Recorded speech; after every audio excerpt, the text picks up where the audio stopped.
Hey everyone, welcome back to my channel. I'm so glad you're here. Today we're diving into the dark and twisted world of love and murder, where passion meets peril. I've got my morbid makeup on, and we're ready to unpack 3 cases that prove love can be a real killer, literally. Get ready for 3 chilling tales that will make you question everything you know about romance and trust. We're talking about those relationships that start with hearts and flowers, but end with police tape and prison sentences. So grab your detective hats, pour yourselves a stiff drink, and let's get into it. This is going to be intense. Our first story takes us to Mesa, Arizona, where a picture-perfect romance turned into a real-life nightmare, a tale that would shock the nation and leave a lasting impact on everyone who heard it. This is the story of Travis Alexander and Jodi Arias, a couple whose love story took a dark and tragic turn. Detective Travis was this good-looking, charismatic guy, a motivational speaker, and a devout Mormon. He was well-liked and respected in his community, known for his positive outlook and inspiring speeches. Jodi, on the other hand, was this aspiring photographer, a bit of a free spirit, drawn to Travis's magnetic personality. She was creative, passionate, and seemed to be searching for something more in life. They met at a work conference, sparks flew, and they started dating. It seemed like a match made in heaven, but appearances can be deceiving. But their relationship was far from perfect. Beneath the surface, there were cracks that would soon become impossible to ignore. It was passionate, intense, even obsessive at times. Their love was a roller coaster of emotions, with highs that were exhilarating and lows that were devastating. They'd break up, then get back together, a whirlwind of emotions that seemed more toxic than romantic. Friends and family began to worry about the volatility of their relationship. Detective. Then, in June 2008, Travis was found dead in his shower. The discovery was shocking and horrifying. And let me tell you, the crime scene photos were gruesome. The brutality of the attack was beyond comprehension. He had been stabbed multiple times, shot in the head, and his throat was slit. The sheer violence of the crime left investigators and the public in disbelief. It was a level of brutality that sent chills down everyone's spines. The community was in shock, and the hunt for answers began. Immediately, suspicion fell on Jodi. Her behavior and their tumultuous relationship made her the prime suspect. Their tumultuous relationship, the breakups, the makeups, it all pointed to a crime of passion. The evidence seemed to suggest a lover's quarrel turned deadly, but Jodi denied it, claiming she hadn't seen Travis in weeks. Her calm demeanor and insistence on her innocence raised eyebrows. Forensic expert. As the investigation unfolded, the prosecution started piecing together a case that was hard to ignore. The evidence was mounting against Jodi. They found evidence that Jodi had stalked Travis, even slashing his tires in a fit of jealousy. Her obsessive behavior was becoming more apparent. And then there were the lies. Jodi's story kept changing. Each new version seemed less believable than the last. First, she said she wasn't there. Then she claimed she witnessed his murder. And finally, she admitted to killing Travis but claimed it was self-defense. Her shifting narratives only deepened the mystery. Detective, the trial was a media frenzy. The public was captivated by the drama unfolding in the courtroom. Everyone had an opinion on Jodi Arias. Was she a cold-blooded killer or a victim of circumstance? Was she a manipulative seductress or a woman scorned, driven to violence by an abusive partner? The debate raged on. The prosecution painted her as a jealous ex, enraged that Travis wanted to move on. They argued that her actions were premeditated and calculated. They presented evidence of her premeditation, showing she had purchased a gun and rented a car to avoid suspicion. The meticulous planning suggested a cold and calculated mind. Psychologist. The defense, however, argued that Travis was emotionally abusive, that Jodi acted in self-defense on that fateful day. They painted a picture of a woman pushed to her breaking point. They pointed to Jodi's testimony, her claims of physical and emotional abuse at the hands of Travis. Her emotional recounting of their relationship added another layer to the complex case. The jury ultimately found Jodi guilty of first-degree murder. The verdict was a culmination of a long and grueling trial. The trial, the evidence, the sheer brutality of the crime, it captivated the nation. People were glued to their screens, following every twist and turn. To this day, the case of Travis Alexander and Jodi Arias remains one of the most talked about, debated, and analyzed murder mysteries. It continues to fascinate and horrify in equal measure. It's a stark reminder that love can be blinding, that passion can turn deadly, and sometimes the person you think you know best can be the one to hurt you the most. The story of Travis and Jodi is a cautionary tale of how love can go terribly wrong. Our next case takes us to the sunny suburbs of Southern California, where a bitter divorce spiraled into a double homicide that shocked the nation and left an indelible mark on the community. This is the story of Betty Broderick, a woman scorned who took matters into her own hands in a tragic and violent way. Journalist Betty and Dan Broderick seemed to have it all, a picture-perfect life that many envied.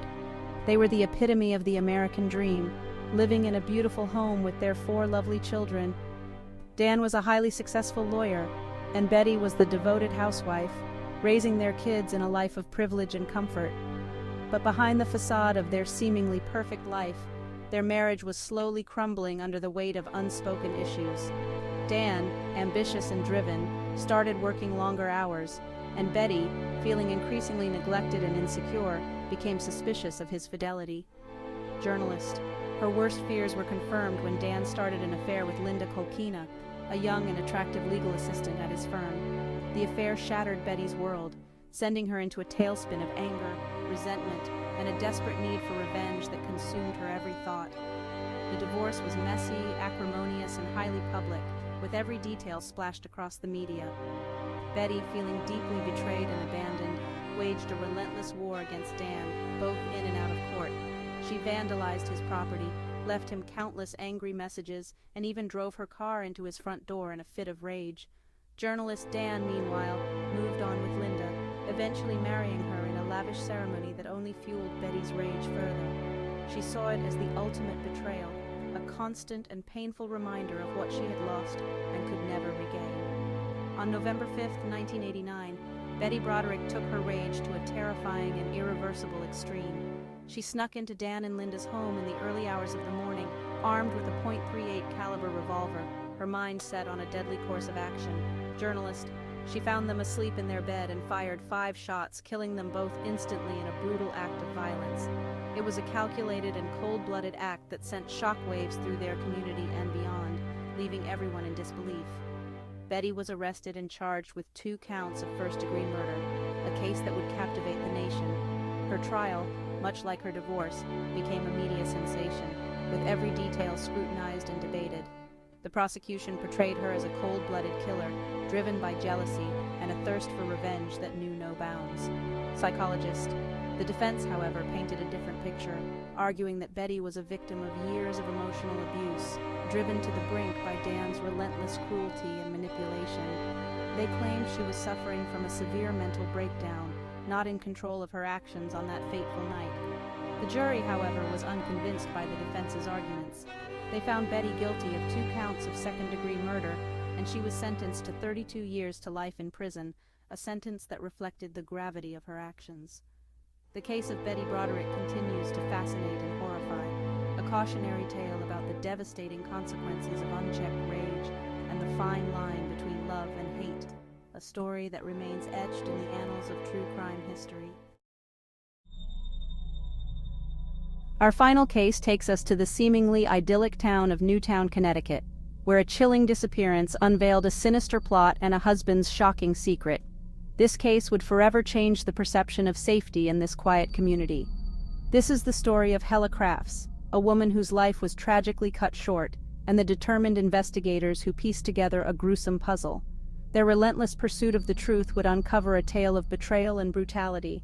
Detective Hella Crafts, a Danish flight attendant, seemed to have it all: a loving husband, a beautiful home, and a life full of adventure. She was admired by many for her grace and kindness, but beneath the surface of their seemingly perfect life, darkness lurked. The facade of happiness hid a marriage fraught with tension and control. Richard Crafts, Hella's husband, was a successful pilot, but behind his charming facade, he harbored a dark side. His controlling nature and possessiveness were well known to those close to the couple. He was controlling, possessive, and suspected Hella of having an affair. His jealousy and paranoia grew, creating an increasingly volatile environment at home. Detective, in November 1986, Hella vanished without a trace. Her sudden disappearance left the community in shock and her loved ones in despair. Richard claimed she had gone to visit her family in Denmark, but her friends and family knew something was terribly wrong. His inconsistent stories and odd behavior only fueled their suspicions. Hella would never leave her children, and she had been planning a Thanksgiving celebration with them. Her absence during such a significant family event was deeply troubling. As weeks turned into months, Hella's disappearance haunted the small town of Newtown. The once peaceful community was now gripped by fear and uncertainty.